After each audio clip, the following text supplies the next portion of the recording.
Welcome to the Aledo Bearcats Coaches Show Podcast, a presentation of Real Country 92.1 Hank FM and NTXVarsitySports.com. Live from Parker County Brewing Company in Willow Park. The Aledo Bearcats Coaches Show Podcast is brought to you by H5 Sports Barn in Aledo and Hiley Mazda of Fort Worth. And now, here's the voice of the Bearcats, Kevin Lonnquist. Lincoln Tubbs at quarterback. Brady Powell is off to his left. 10th play of the possession. Double tight ends. It is going to be Tubbs over the left side. He is into the end zone. Touchdown, Aledo Bearcats. And that was the game-winning score for the Bearcats. About 8 minutes to go in the fourth quarter, and we welcome you to the Aledo Coaches Show Podcast. I'm Kevin Lonnquist, and of course, we welcome you to the Parker County Brewing Company. We will be bringing every podcast from this location throughout the 2025-26 school year. More about where we're going to be in the podcast in the upcoming weeks, because we had such a great time on the patio last week. Always want to thank our two main sponsors between H5 Sports Barn and Hiley Mazda of Fort Worth. We always appreciate their support of the podcast and Aledo Athletics. Number one Aledo is now 6-0 following its dramatic come-from-behind 15-14 victory at number 4 Denton Ryan. Bearcats rally from a 14-2 deficit with a touchdown late in the third quarter and then the go-ahead touchdown midway through the fourth quarter. They get their stops on defense. The vaunted running game runs out the clock. And I lost my voice on the drive home following that game. But anyway, Aledo leads this series now 4-3. The Bearcats have won all 4 of their games in the regular season. And unless something bizarre happens in these last 4 district games, knock on wood, which is my head and maybe the table, Aledo should be taking home the District 3-5A title. Now, with the win over Ryan, the Bearcats are also 4-0 in district action, and the national record district winning streak is now at 131. They have now clinched a playoff berth for, get this, the 30th consecutive season. That streak goes back to 1996. Aledo with one more game before it reaches its bye. The Bearcats play host to Grandbury. The Pirates are 2-3 and 1-2 in District 3-5A. The Bearcats and Pirates will be on 92.1 Hank FM. We start our coverage with the pregame show at 6:30. The kickoff is at 7 with yours truly, Kyle Hicks, Mercedes Meyer, and the Deacon. As always, we have 2 segments in this podcast. We'll start with Aledo head coach Robby Jones, and we will review the big win over Ryan and then look ahead to Friday against the Pirates. And in our second, we will be joined by senior running back Brady Powell and senior defensive end Carson Dempsey. Well, that was fun, and I like to call a game like that a classic. About as physical a game as I've seen in years, and I want to know, basically, first of all, 2 things. How sore was everybody on Saturday from that? And then secondly, what did you see from the film that you take from it and build upon it? Because that was one of the better wins that we've seen at Aledo. And there's been a lot of them, but that was a really solid win that this program has enjoyed in recent years. Yeah, I mean, everybody was sore on Saturday. We had a lot of guys with sore backs, sore legs, sore shoulders, all those things. Coach Little was really busy Saturday morning, but the guys, came through it. And, what we took from the game was, we still don't feel like we played our best football. We played really, really well defensively, except for really one play. And then, offensively, we had times where we were rolling, and then all of a sudden we get a holding penalty, and it would just, kill the drive. So we've got to get rid of those penalties and play clean football. And we also talked about playing smart. That was one of our things that we talk about. We want to play smart. We want to play physical. We want to play fast, 100%. SPF 100, basically. Yeah. So we want to make sure we clean up a lot of those things that we did wrong and, learn from it and get better. Oh, congratulations, too, on the playoff berth. I know as a program that kind of expects to be there, you never take these for granted, I would think, too, just because, even though that you guys still have a lot more work to do, it's another accomplishment, one of many that you want to get done during the course of a given season. Right. It's one of those things that we expect to do nowadays. I guess we do kind of take it for granted. That's one of the things that I've said in the past is we don't enjoy our wins like we should. We'll beat somebody 56-14, and we're disappointed because we felt like we didn't play as well as we could have. So we got to make sure we enjoy the wins. We got to enjoy that win that we had last weekend, but now we got to put it behind us, and we got to focus on Grandbury and making sure that the Aledo Bearcats are going to be better next week than they are this week, by how we play against Grandbury. All right, so as we circle back to Ryan, of course, a lot of this discussion will be about this game with the Raiders. I know it was chippy, it was intense, lots of jawing from what Kyle and I could see, everybody, and of course what Mercedes, our sideline reporter, could see as well. What was the challenge you and your staff had keeping heads cool and making sure that they ultimately let their play do to the talking on that? Yeah, I mean, that was the constant, battle cry, all the game was quit doing the silly stuff after the play. Mm-hmm. If they want to get a personal foul, let them get a personal foul. Don't get involved in that. Just let your play, speak for what you're doing. Mm-hmm. And, but we fell victim to a little bit of it, and a lot of it, we got a lot of hands, in our face mask, and our kids were,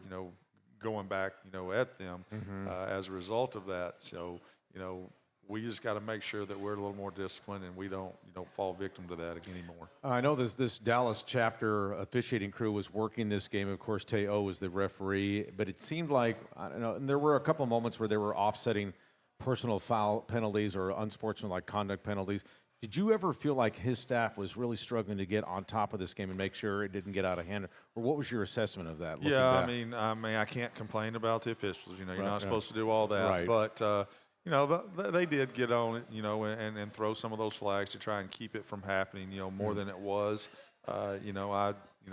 We've had the Dallas officiating crews twice this year, and in both of those games we've had over 10 penalties. So we just seem to get a lot more penalties whenever we're, playing someone that uses the Dallas chapter. So, it is what it is. Right, and you had them against Lancaster, too. Yeah, we did. Okay, got it. Okay, so now, obviously, the biggest decision in this game was to go to the running game in the second half, and you lean on senior Lincoln Tubbs at quarterback. It's about moving the football effectively. Was there anything beyond the drive toward the end of the first half when you got down to their 3-yard line that played a role in this? Yeah, I mean, that was our first real opportunity to score, was when Lincoln was at quarterback and he was running with the football. He had a big run in that series. I think it actually got called back, but, we saw what we could, take advantage of. And so when we went in at halftime, Coach Williams came to me and said, what do you think about going with Lincoln at quarterback in the second half? I said, it's a great call. I said, we went 4 series without scoring, and then when we had Lincoln in there, we were able to use his legs and use his speed, and we could tell towards the end of the second quarter that Ryan's defensive front was getting a little bit tired. So we felt like we were going to be able to run the football on them more effectively in the second half, and with Lincoln at quarterback, it gave us, a little more options, to be able to do that. The traditional look for a tiring defense is when they put their hands on their hips. But is there anything else that you guys noticed that kind of led you in this direction? Yeah, getting slow up off the ground. You can tell, at the end of the play, how slow they were getting up off the ground and things like that, they were a little tired. And our offensive linemen were coming over there and telling us, coaches, they're tired, to keep running it at them. And so we were. Okay. So before we get into the rally that you guys experienced, of course, first half you go with Nash McElready to the start. I thought he did some really good things. The quick game, too, of the wide receiver screens to Caden Finley. He just missed Caden on that deep shot, missed him by like 1.5 yards or something like that. There seemed to be some tentativeness from him as well in some cases, too, which you can appreciate because he's going against a really fearsome defensive front that Ryan presents. But what do you think he takes from learning from watching this game and how he learns in he's going to grow from that. He's going to become a better quarterback as a result of seeing, what he might have missed. There we did on some of those third downs where we got sacked. We had some receivers that were open. He just didn't see them, and I think he's going to go back and he's going to realize, I need to be looking at this, on this particular play, and maybe on one of those. He took off and ran when he could have stepped up in the pocket and stayed there. So he's going to grow from that as a quarterback because he's going to see it. He's going to see things that he could have done different, and next time he goes out there, he's going to be better. All right, so let's go back to now we can talk about the rally here. So this was I don't know. I think dire might be the right word to describe your circumstances here because Lincoln had just thrown a pick six. The deficit is 14-2 midway through the third. You all start at your 16 because Lamel Swanson can't return the kickoff. He got banged up a little bit. You move it to midfield, but then you guys back yourselves up with 2 holding penalties. So you're looking at, I think, what was a 2nd and 30 at your 30. Then you get the pass interference on what would have been their second interception. Yeah. And for me, that kind of seemed to be like the play of the game because it seemed like it lifted a weight from this team. Yeah, I mean, the 2 holding penalties were basically killing that drive again. And then we try to throw one deep to Caden, and they had a defensive back that was all over him, holding him, keeping him from getting to the football. So that's why that interception took place. So that hats off to the officials for actually making that call. But that put us back into a 1st and 10 situation, to where we could go on that drive to go finish that off. Yeah, kind of like a new lease on life because, I mean, if you guys – I know obviously the deep shot to Caden, if you get it, then you're out of jail. But even if it was incomplete or anything like that, then you guys are looking at a 3rd and forever too. Right. And so, yeah, I mean, got a second lease on life on that drive. Yeah. All right, so let me ask you this. Do you think, as you look back on it, that when you all scored with about 30 seconds to go in the 3rd quarter, how big was that from the point of just from a time conservation standpoint? Because it's one thing to maybe score maybe 1st or 2nd play of the 4th quarter when it's essentially all 12 minutes in front of you. But the fact that you guys were able to do that before the 3rd quarter ran out. Yeah, I mean, I don't think that played a big role. We were just going to get that score. That was the main thing. We had ended the half there with the ball on the 2-yard line and had the bad snap that we lost 20 yards on. So that was – making up for that, getting down there and finishing off a drive. That was the main thing. It didn't matter if it was the end of the 3rd quarter, 1st of the 4th quarter. Just make sure we finish the drive, get the points on the board, and then give us a chance to go take the lead next time we get the ball. All right, so at this point it's 14-9. They get to your 45. They're facing a 4th and 5. And I don't know, from what Kyle and I were trying to figure out on that 4th down play, their quarterback is obviously Quinn Hennigan. He takes the deep snap, and it was they were either trying to pooch punt it with him or they did want to try and go for it. One of the two. But either way, the snap was so bad that Quinn had to eat it. You had Timon Meeks and Cooper Cyphers all over him on that. So you guys, I don't know, did it look like to you that they were going to try and pooch punt this, or what did you think? Yeah, that's something that they do out of that formation. They back him up. Now, he was already kind of back, which was a little bit different than their normal. Normally, he would line up like he's taking the snap at 5 yards and then he backs up, but he was deep already. So I don't know if they were trying to, bait us into something and get a fake punt going there, or if they were actually going to punt it. But, the snap made it to where you never know. Yeah, huge break, though, because you start at their 44-yard line. And that's where I'm sure everyone's going, that's the break we needed. Now we got to go cash this in. Yeah, exactly. We need to go, have a drive exactly like we had before and go and finish that drive as well, and we were able to do so. So to your point on the running game, which we talked about a few moments ago, this is when this unit really imposed its will. You all finished with nearly 220 on the ground, all but 33 of that in the second half, so about 184 yards in the second half. That's a pretty good defensive line you faced, and you were talking about slow to get off the ground, hands on hips, that sort of thing. It might be the best defensive line you could see all season long, and there's a pretty decent chance you might see them again, too. But what you see your offensive line do that, what does that give? What is that? Was it surprising to you, I guess, in some respects? It's to some degree it was, but the hat's off to our offensive line. We've shown improvement up front because we weren't able to do that in December with those guys. But we're going to have to make sure that we can do it again. One of the big things was, and probably the reason why they got a little tired, we ran 74 offensive plays to their 40. Wow. So, okay, yeah. That's keeping their defense on the field. It's keeping our defense, getting some rest. Right. Then our defense getting the 3 and outs, played a big role in that. So, and that's what we got to do if we face them again is we got to keep that defense on the field and we got to grind out first downs. And try to wear them down a little bit. Yeah, and I think there was like time of possession. I think there was like a 9-minute difference in time of possession between the two teams. Not to divulge secrets, but do you think Ryan is a different defensive line against the pass than against the run, or is just the way the kind of circumstances, or does that even matter? No, I mean they're good against both. They do a good job of moving their guys around. Their defensive line is really, really quick, and they do a lot of inline stunts. And sometimes, and you saw they got in our backfield a couple of times. Their ends are really good. Those two guys, and their defensive ends on the zone reads and the quarterback powers and all the other reads that you do on defensive ends. It's hard to read those guys because they can come upfield and make it look like they're going to take the running back. Then all of a sudden, boom, he shoots in on the quarterback. You saw that early Right. on. I think it was Lincoln's first run. They hit him for a 5-yard loss because basically that guy made the read look like it was one way, and then boom, came in on him. So they're a really good football team. All right, so let's just talk a little bit about Dave Hennigan, Ryan's coach. His strategy was to play field position toward the end of the game. Of course, this is after you all take the lead 15-14, and all he needs is a field goal to win the game. But the way you closed it out with 2 first downs, I mean, this program has a culture and a standard, but every team is new and has its own personality, of course. But the way they responded, and I think maybe more importantly, finished this game, Robbie. Yeah. That's the thing that stood out to me. And maybe that was something about this team that we found out that was more defined than at any other point of this season. How do you see that? Yeah, I mean, that's one of the things that we've talked about is finish. We want to finish. We didn't finish the season off last year. So we want to finish everything off and finish the game off. And we finished that one off the right way, and, when you're talking about, why would he punt in that situation? Well, he's got a great defense, so he's in a position where he punts that ball, he pins us deep, and then his defense is able to get a 3 and out.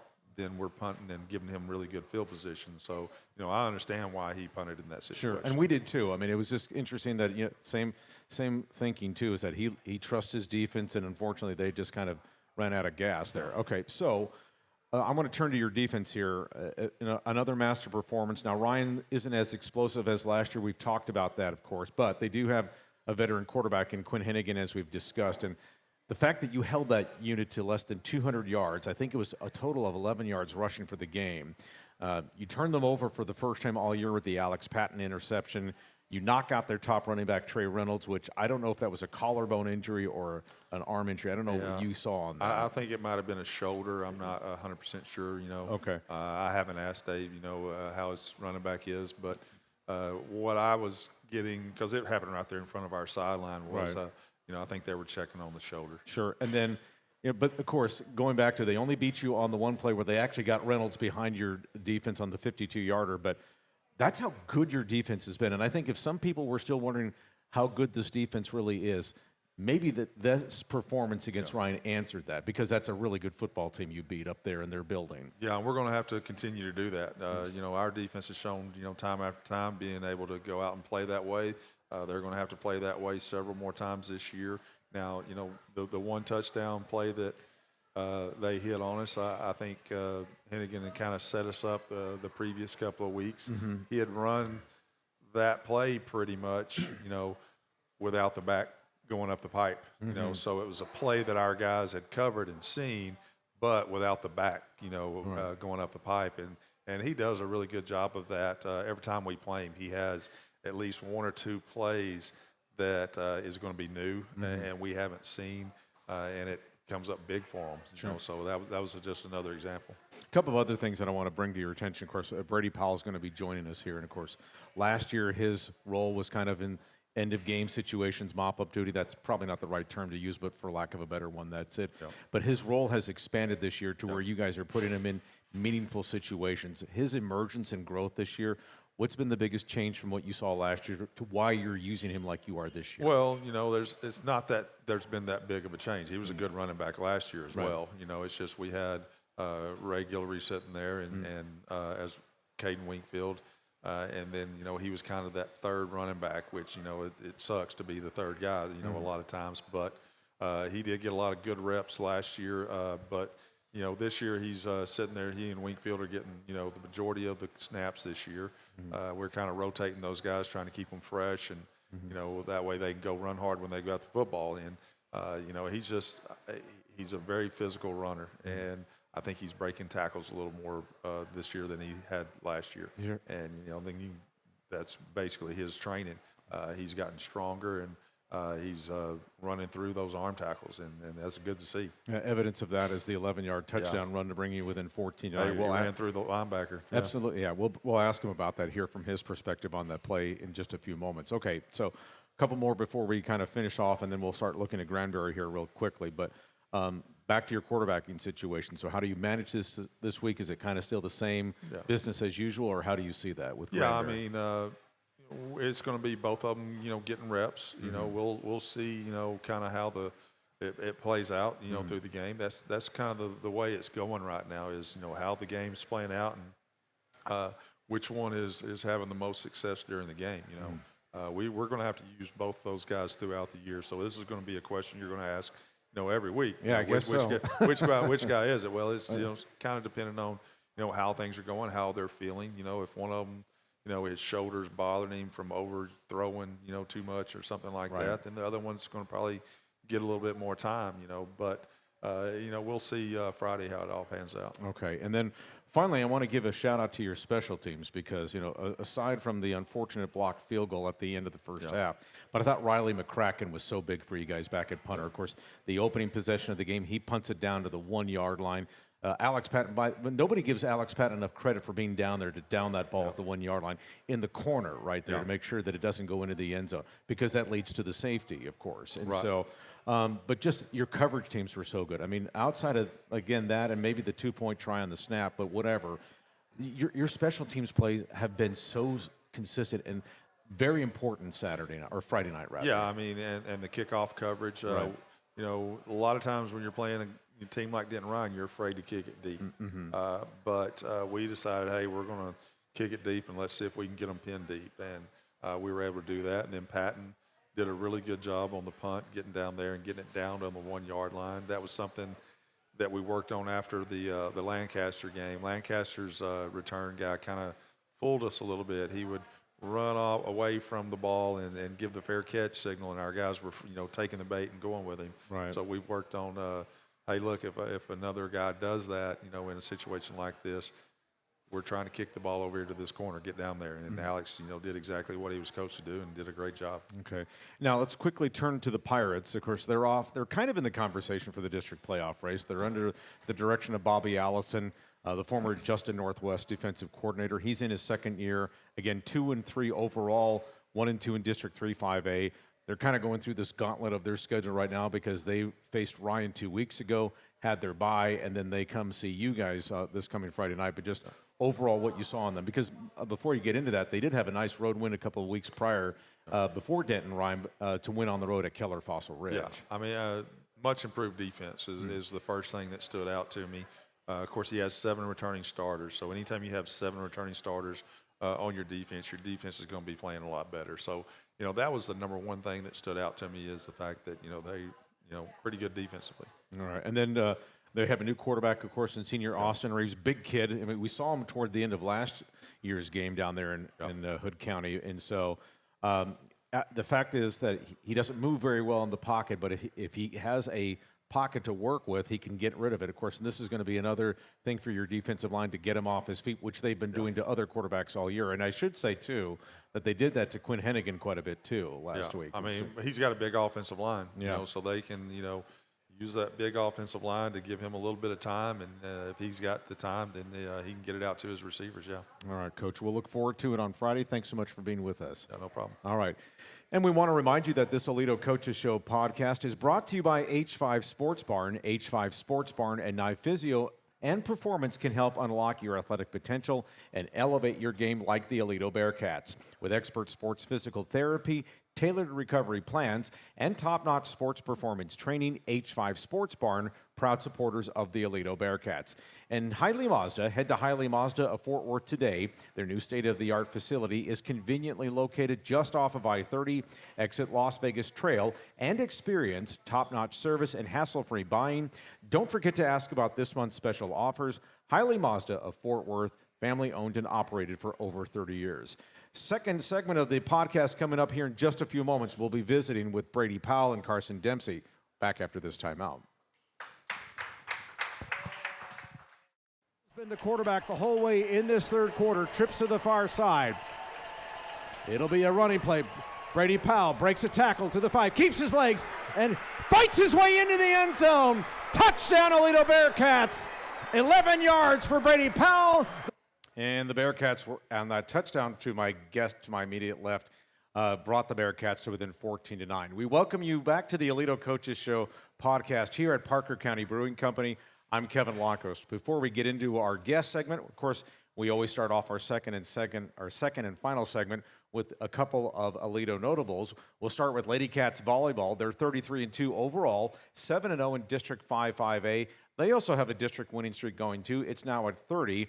They will clinch a playoff spot this week with a win either on Tuesday at Brewer or a win on Friday at home against Grandbury. Of course, we'd like for them to win both and keep the streak going and get to 35 wins, and we'll see how this week plays off. But again, they are on their way to returning to the playoffs, whatever happens and whenever it happens this week.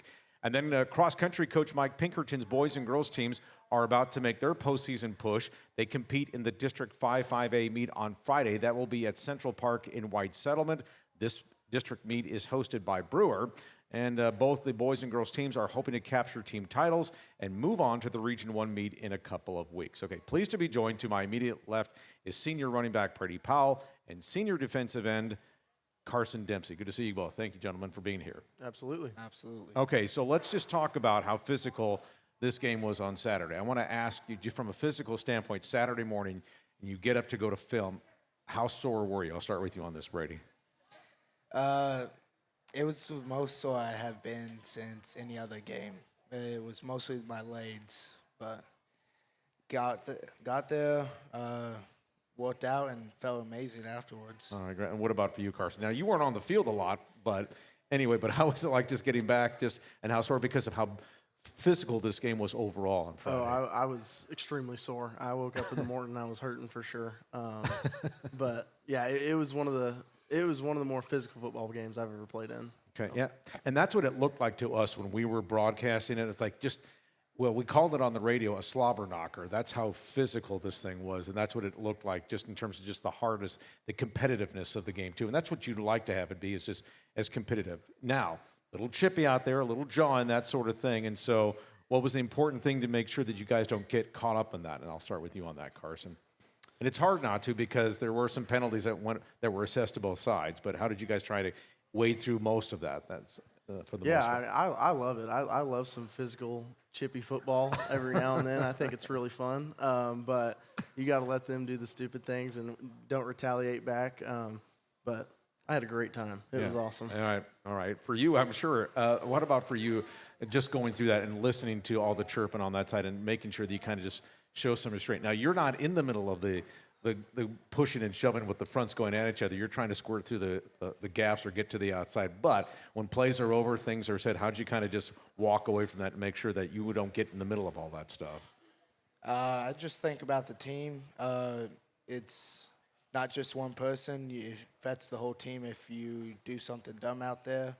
And it's better just to have them do the stupid stuff, and it helps your team out. And you don't want to be the reason your team has to get 15 yards back. All right. Great point. Okay, so let's talk about this game. Down 14-2, middle of the third quarter. The mood on the sidelines. What was it like going through that? I mean, what were you guys thinking there? Because you had just given up a pick six, that sort of thing. So what's kind of talking on the sideline about how do we kind of get back when this came in and try and get the momentum back? I'll start with you on this, Brady. We kept telling each other to calm down, take deep breaths. We can't get in our heads. Once we get in our heads, it's game over. We all took a big deep breath, came back out, and we were ready to play. Okay, and then what about for you, Carson? I mean, I realize that, of course, you guys were still on the sideline on the pick six, but what's the defense talking about because of the deficit, saying obviously feeling like there's more pressure, we got to keep them we got to keep them off the field, we got to keep them from driving, that sort of thing. But what's kind of the talk on the sidelines with the defense? Yeah, we just need to go out there and we just need to go and get the ball back and give it back to the offense. And I think we did that pretty well on Friday night as far as 3-and-out, short drives, and just trusting your teammates to go out there and put some points on the board and get them in some good field position. It seemed like to me, Brady, that, and I was talking to Coach about this a few moments ago, was the fact that, you guys are backed up at your 30-yard line following a couple of holding penalties, but then you get that PI against them, pass interference against them. Did that just seem to breathe new energy into the team? Because that's like, you guys were, if you don't get anything on that second down, even if it's an incomplete pass, which the interception was overturned because of the PI, but, that's a huge ground, because you had a pretty big run to get to midfield, and then it got called back. And so just what did that kind of do for the team, though, once you guys got the PI? Because you guys just took off from there. It calmed everyone down, and everyone just got fired up for that. And you could tell the linemen were all calm, they took a deep breath. Everyone else was ready, and we went out and took advantage of what they messed up on their mistakes. All right, so let's talk a little bit about your role. You heard me talk to Coach about this a few moments ago, of course. And he said, the biggest problem you had last year was that you were behind both Caden Wingfield and Ray Guillory, but you've taken advantage of this opportunity. What does it mean to you, though, to contribute in meaningful downs, meaningful situations in games, and, of course, a touchdown like you had on Friday night? It feels amazing. It feels awesome to contribute to the team, show what I have been working for. I love the games. It just shows every effort you put into off season, summer, and it just shows what you want, how much heart you have during the game. I love it. And it was shown on that 11-yard touchdown run. I mean, of course, you're stopped at the 5, you get contact, you drive a linebacker back, and you heard my call on that, just fighting your way into the end zone. Can you take us through what you saw on that play and just keeping your legs turning and securing the football and getting in there? What did you see on that? It was a 61 base, so they had everyone that crashed down, so I saw an outside hole open. I hit it. I don't really think too much during games. I just run. That's when I do the best. And saw the guy, and I saw the end zone at the same time. I'm like, I need to score here. There's no way I'm going to get stopped here. And that just kept me up and finished the touchdown. Total strength play. I mean, that's as you were talking about a few moments ago, that's where all the offseason work, the strength, and that's what you see it in the payoff in a play like that. Yes, sir. All right, so let's talk a little bit about the offensive line, wearing them down. You're watching this from behind as you're in the backfield, standing next to Lincoln. But as you're starting to see this unfold, maybe really on that drive when you guys closed it within 14-9, what are you seeing just from a body language standpoint, from your team getting excited and then from just their defensive line kind of wearing down, that sort of thing? What do you see? It's awesome. Huge props to the line. Every single play, that's where it starts. The push, the effort. Without them, there's nothing that happens. And seeing them with the energy and continuing to want to play every single down, and while their defense is just getting up, and just awesome. You could move the ball a lot better once you see that. All right. And of course, the game-winning drive as you guys are just pushing down there. What was that feeling like? It just kind of, you guys get the big break at the 44-yard line, and then you cash it in. What was that feeling like, just being able to kind of march it down like you did? It felt amazing, especially since the first half we could not get anything really going with the penalties, but second half we came out. Didn't have as many penalties, in my opinion, but we had more drive and more heart in the second half, which showed, and the finishing deal just sealed it.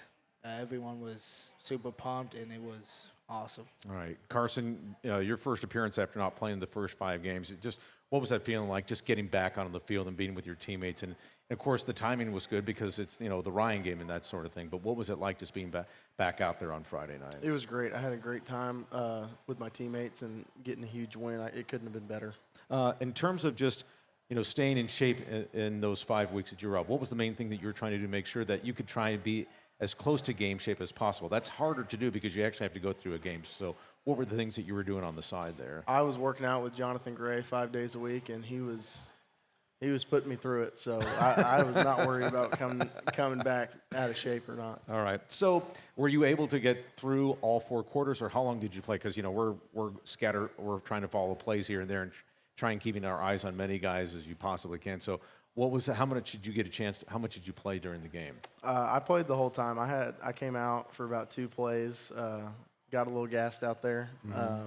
So Max came in and did a great job, and I played the rest of the game, no problems. I was going to say you're going to probably tell him, Max, and say, you're not taking my job or anything like that, but he had played pretty well for you. No, he played great.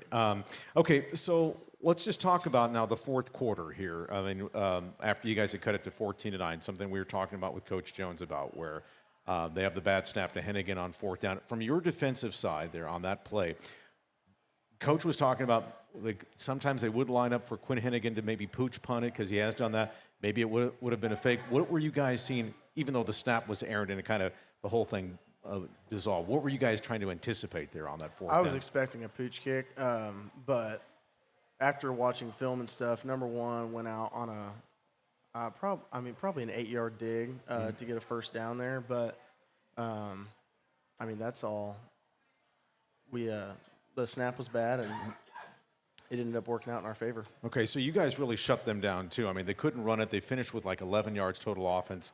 And unfortunately for them, they lost Trey Reynolds, their top running back, in the third quarter to an upper body injury. They only got you on the one deep pass, actually, to Reynolds. But what was the key in leading up to the week of preparation for those guys? Because maybe not as explosive as they were in last year's meeting, but still a dangerous team because they can lull opposing team into a sense of security, and then boom, they'll hit you with that. So what was the key in preparing for these guys? I think just doing our job. Coach McCone always preaches if you do your job, everyone's going to be in the right spot, and we did that really well, and I think we were way more physical than they were up front, and it really clogged everything up. They had nowhere to run, they had to bounce, or they had to throw the football. So just trusting your team, doing your job, and being the most physical. And the fact that you guys were able to take away Melendez, their top wide receiver. I think he caught one pass. That was actually on the play before the errant snap on what would have been the punt or what have you on that. The fact that you guys shut him down and made him pretty much insignificant in the game. What did that mean, though, just shutting them down as well? And so taking that big target away from Quinn Hennigan. Yeah, that's last year their dude was number 2. This year that was their guy. So as if we can limit him getting the ball as much as possible, we want to do that. Yeah, I was going to say that's Braden Mussett. I'm going to see him in my sleep more often than not. And right. so on that. Okay, so let's, as we kind of wind this down, I want to ask both of you about your recruiting situation. Of course, Carson, earlier in the summer, you committed to the University of Tulsa. Big win over Oklahoma State, too, a couple weeks ago back. And so, but you had some other G5 choices there. I think Pitt was one of your offers. I think you had South Florida, some other schools. So what did it come down to as far as choosing the Golden Hurricane over the other schools you were considering? And who did it really come down to besides Tulsa, and who else? It was Tulsa, Memphis, and FAU, what it came down to. And as soon as I stepped on campus at Tulsa, it felt like home. I loved all the coaching staff. The players are great. The city's awesome. As soon as I stepped on campus, I knew that was where I was going to go. So on that day, I shut down my recruitment and committed to Tulsa. All right, and then you'll be signing in December, I think, early December. It's going to be May. It's going to be May. Yes, okay. sir. Okay, gotcha. All right, thank you for that. Okay, and then for you, Brady, you're kind of looking at some things on the recruiting front. Of course, for seniors like yourselves, that game film in those first 3 games of this year, your senior year, important to get out to coach. So kind of give everybody an update where you're at. Right now I have no offers. I'm trying to put a bunch of game film together, trying to send it out to a bunch of college coaches. The 2 that have been getting back is Minnesota and Montana. Them are 2 great schools there. But I just want to go play college somewhere, anywhere that would want to offer me, and just continue my football career somewhere. All right, well, we hope for nothing but the best for you on that. Okay, and then finally, with you 2 gentlemen here, as emotional as this win was over Ryan, time to regroup for Grandbury on Friday. Pirates are trying to stay in the playoff race. They've got their own things that they got to work on. So how important is it going to be to leave Ryan for last week and start focusing on and making sure that you stay sharp for the Pirates this week? I'll start with you on this, Carson. Yeah, last week's game's behind us. So Grandbury's next on the list, and we're going to take care of them on Friday night. Okay, and then for you, Brady? Yeah, what Carson said, Ryan was a great game and everything, but we need to look in the future. We can't stay on one game. Grandbury's going to be Nets, continue to improve, and get ready for playoffs. All right, sounds good. And that is official, too, because you all have clinched the playoffs. Now, by the way, I know that this program, I lied, I have one more question. I know that this program expects to go to the playoffs, but when you do find out that you have officially clinched, does it still kind of give you that little kind of jazz or juice in there, or how do you see that, Brady? Just knowing that, I mean, you play into this every single year, but just when you officially get that in a new season, what's that like? It's awesome. You just are fired up for it. You want to play as many games as you can, and it's awesome. It's fun. And then, of course, this is the final run for you guys. So, Carson, for you, just to know that you guys officially, it's always expected, but officially that you guys are going to be playing in the playoffs. What's that mean? Yeah, it's great. I've enjoyed playing in a program like this where we can, that we're blessed enough to make the playoffs every year and give a great run. And I wouldn't trade it for anything. It's awesome. I'm glad that we have that opportunity. Well, we at least have 5 more opportunities to call you. I know everyone's going to say, what are you talking about 5? We have about 10 more that we want to go, and I get all that. But anyway, we're going to keep it conservative for now. But again, congratulations to you guys for this. Okay, to my immediate left is senior running back Brady Powell. To my far left is senior defensive end Carson Dempsey. Let's hear it for these 2 young men. Thank you. Thank you. And for my engineer, Zach Holmes, and the rest of the Hank FM staff, thanks for being here with us at Parker County Brewing Company. Remember, no podcast next week. We're going to be taking the bye just like Aledo will be taking. We'll be back in 2 weeks on Monday, October 20th, as the Bearcats get ready to return to District 3-5A action, and they will be playing at Richland that following Friday. Have a great week. I'm Kevin Lonnquist. So long for the Aledo Coaches Show Podcast. Thanks for listening to the Aledo Coaches Show Podcast, brought to you by H5 Sports Barn in Aledo and Hiley Mazda of Fort Worth. With the voice of the Bearcats, Kevin Lonnquist. Please like and subscribe to this podcast and tell a friend. You're also welcome to join us every Monday night at 7 from Parker County Brewing Company in Willow Park. It's the Aledo Coaches Show Podcast, a presentation of Real Country 92.1, Hank FM, and NTXVarsitySports.com.